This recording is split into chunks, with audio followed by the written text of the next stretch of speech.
All right, folks, welcome to another episode of AJ's Green Thumb. And as the ritual for fall, we are going to remove these alocasia bulbs. So in this video, I plan on going over removal, cleaning, and then the storage of colocasia bulbs. All right, this one here, magnificent. Let's take one last look at it before we dig it up. Look at the size of these leaves. I mean, it is worth it. And this is just in one season's growth. So, I mean, look at that. Look at the size of that. That's crazy, right? So, they're beautiful tropical plants. I'm in zone 7A. And funny enough, zone 7A and 7B, we're at the cusp of where you can actually overwinter them outside if you happen to have mild winters. All right, so I would imagine on the coast, like the Chesapeake Bay or further out on the eastern shore, the weather is probably a little more mild. So you may be able to get away with overwintering them outside by heavily mulching, about 5 to 10 inches of mulch over where this bulb is located. And you should be able to successfully overwinter it. However, I'm not going to take that chance. I do have some that are closer to the house, and I could actually risk overwintering them in the ground, like I said, with heavy mulch. And I'm going to do an experiment. I'm going to actually try that with one bulb. And however, I'll remove the rest. So I'll go ahead and remove the rest of the bulbs. I have a total of, let me count. So I got one here. I got two way in the back. So I have a total of, wow. Okay. So I have a total of 8 elephant ears. I know there are two types. You got colocasia and then you got alocasia. This type right here, the leaves tend to point downward, and the other variety, the leaves point upward. So I only have one of the variety with the leaves that point upward, and it's in a pot, and it's closer to the house. So anyway, enough talking. Let's get this cut down.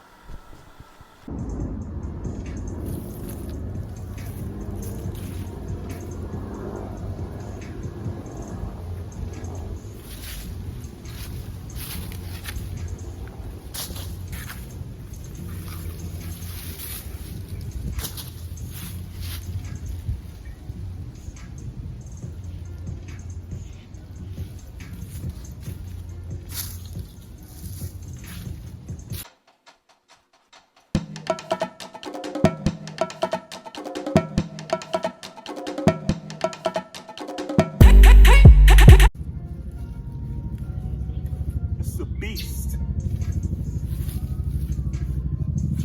It clearly liked where it was.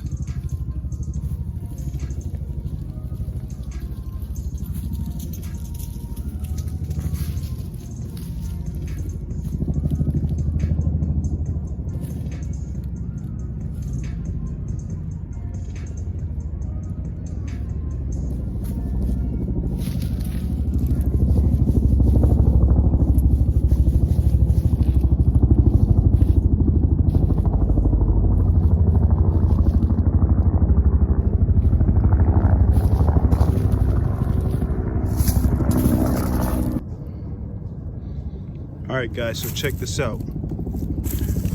The stalks have been cut back, and This one is a beast. I may have to break out the shovel because this pitchfork is not doing justice.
So this is the location here,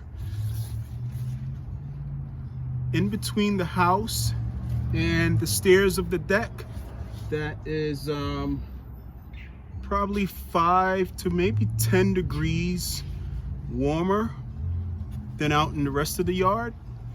So with this microclimate, these alocasias with sufficient mulching might actually survive and be properly overwintered.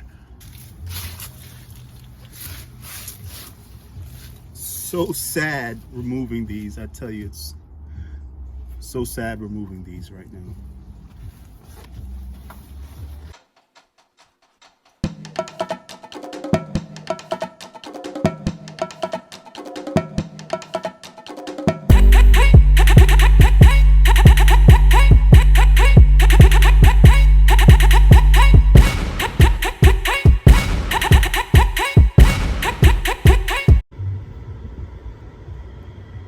So back here, I've got a total of 4.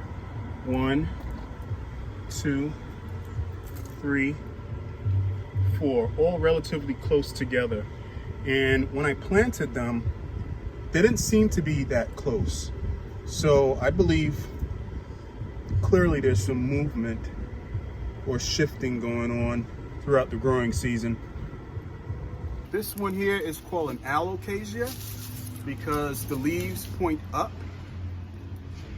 That's one way to remember. Alocasia up, colocasia down.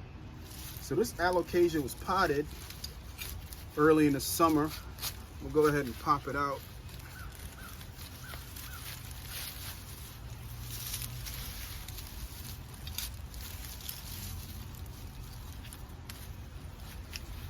Of course, it didn't grow to its maximum size because it's potted. and it has to share growth space with a bunch of other plants. So it shouldn't be as difficult to get out.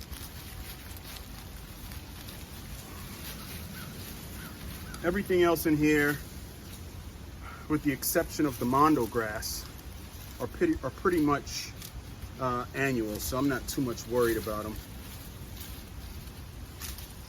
I will save the mondo grass though. So this is how small the root ball is. And hey, look, push comes to shove. If you damage an elephant ear, if you lose an elephant ear, it's not the end of the world. I mean, I understand the whole purpose of preserving them till the next season is to save money, but if you lose one, it's okay. So trial and error is the name of the game here. All right. So this one right here is a special case. In my attempt to fill this bed with a bunch of immediate plants, the history of this bed, number one, is when this house was being flipped or renovated, before I purchased it, it seems like they being the contractors or whoever, tried to get rid of a whole bunch of bricks, of masonry bricks, the ones with the 3 holes in them. Let's take a look right here. Let's see what I'm talking about. All of these bricks, okay, were stashed underneath the deck where I currently am, and covered with a tarp, and then covered with mulch. So, you know, these are the trials and tribulations sometimes when you purchase a house. There's a lot of history that you just simply have no idea, which later on is unearthed when you least expect it. So this one right here, I don't know if it'll be salvageable, but we're gonna try. We're gonna try and dig it out. First things first, let's take a look at the root mass. I don't know if you guys can see this. Let me zoom the camera in here. See this? I may not be able to salvage this one. Big sad face. But look at the roots. It's such an aggressive plant that the roots will spread out and try its darnest to absorb moisture, nutrients, and so forth. So let me try and use 2 hands here. Starting to look silly.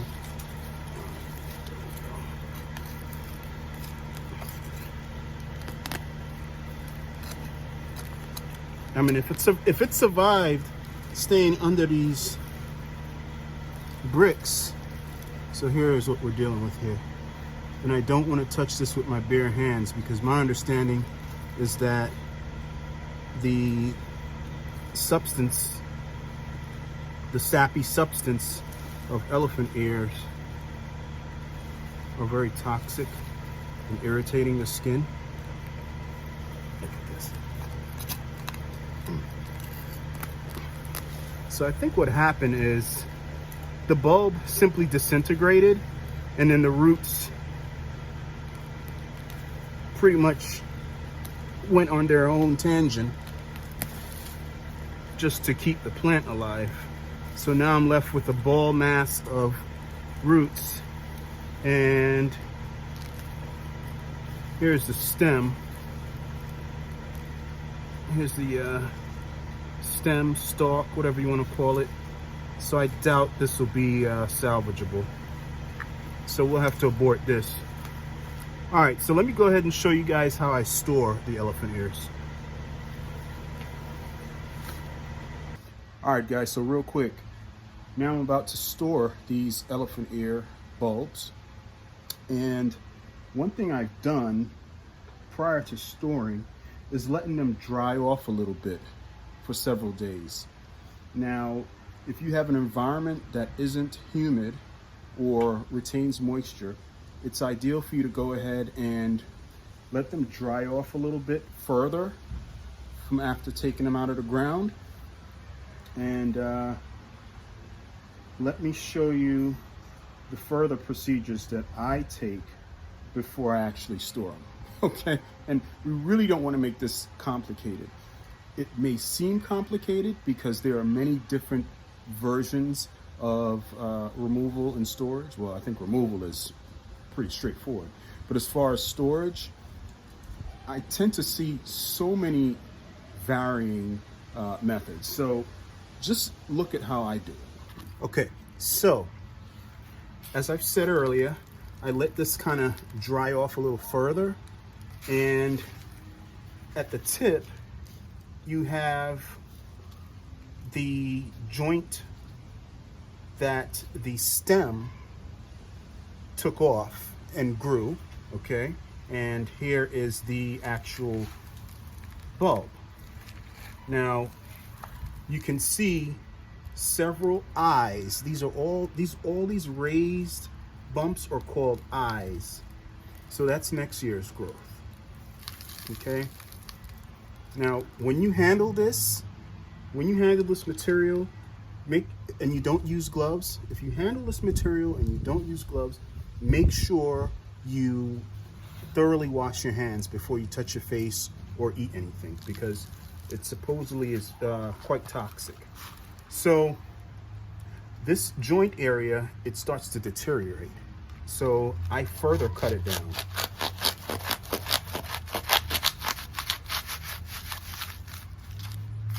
Because all that's going to do is rot, and it may end up spreading disease in your mix of bulbs. Okay, it's just like fruit that you may keep in the chiller in your fridge.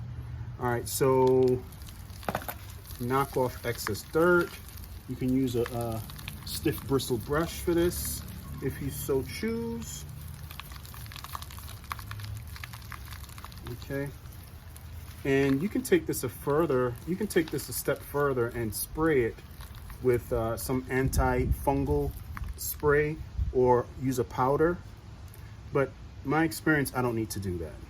Okay, so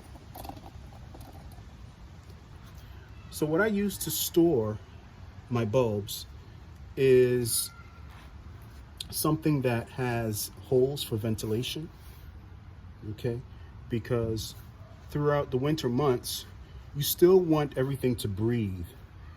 Okay, you don't want to totally smother it. So I place my bulb in the storage container, and I continue with all my other bulbs in removing the deteriorating pieces. Okay, this one right here already has an eye. It already has growth starting right here. See that? Okay.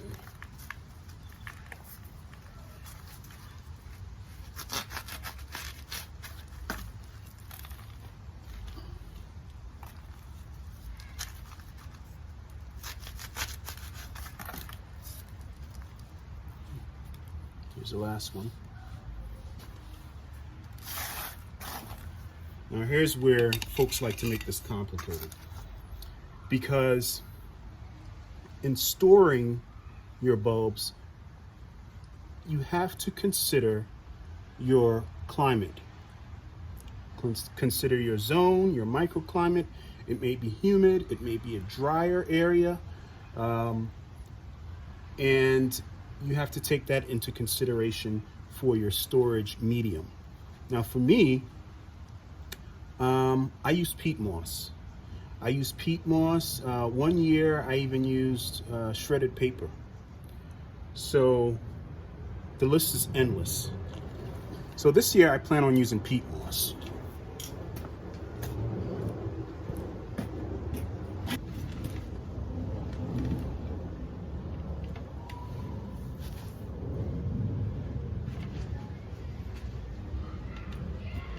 And that's the reason why I use weave fabric, because although it allows everything to breathe,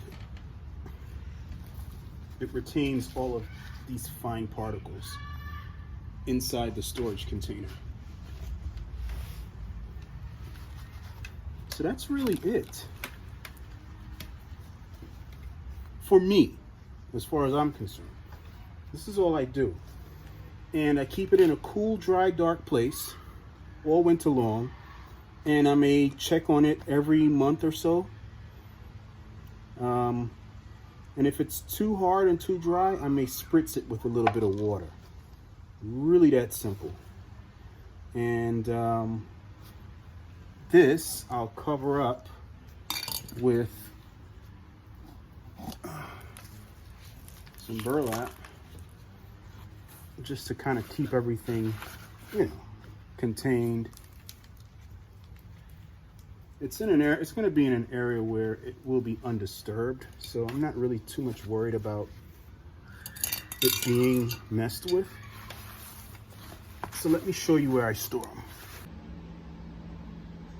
All right, guys, so really simple. This is where I'm storing it. It's in an area that is close to the laundry room, but for the most, it's relatively dry. It is not humid. And the temperature is generally around 60 degrees. So, like I said, I always come back and check it. So that's it, guys. Really simple. That's removal of colocasias and alocasias and storage. And real quick before I go, let me show you what I did with the alocasia.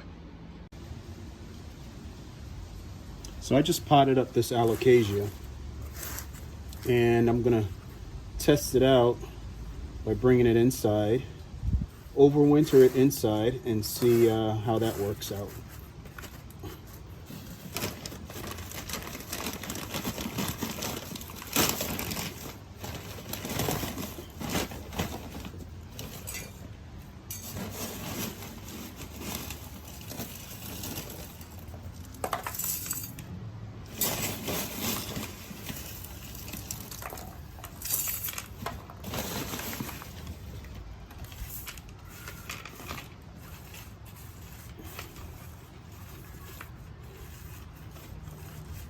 As you can tell with a lot of my containers, I like to put a thin layer of gravel, pea gravel, on the top.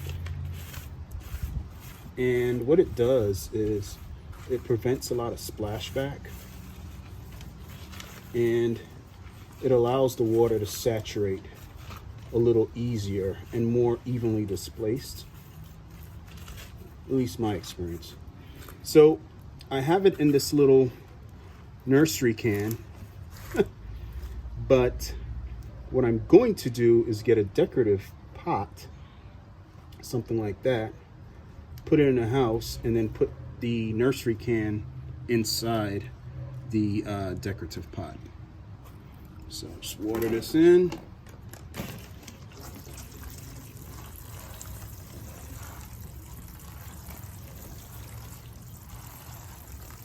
So clearly when I have this in the house, I'll be using a watering can made for inside the house.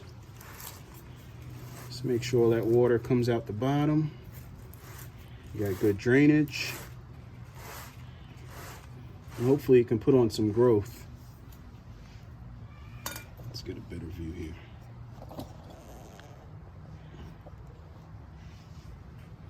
As I was saying, hopefully it could put on some growth while it's in the house. So growing plants indoors is a whole other subject, but the thing to know is if you have a house plant that is from the tropics, then you need to emulate that environment as much as possible. So you put it near a window that has relatively bright light. You clean the leaves regularly. You spritz the leaves to keep a level of moisture, but do not overwater the plant, because that's very common for house plants. A lot of folks like to overwater, and then every other month or so during the winter season, you want to put a very light organic liquid fertilizer solution. Dilute it a little bit if you plan on using it more frequently than every month. All right, so just don't forget to fertilize it and take good care of it while it's in the house. Guys, that's it. AJ's Green Thumb. If you guys happen to be out and about, don't forget to wear your mask. Don't forget to practice social distancing with folks that you don't live with. And let's push our way through this thing, okay? It's starting to get uglier and uglier, and we all have to play our part. Thanks for watching. Please like, comment, subscribe, and stay tuned to another episode of AJ's Green Thumb.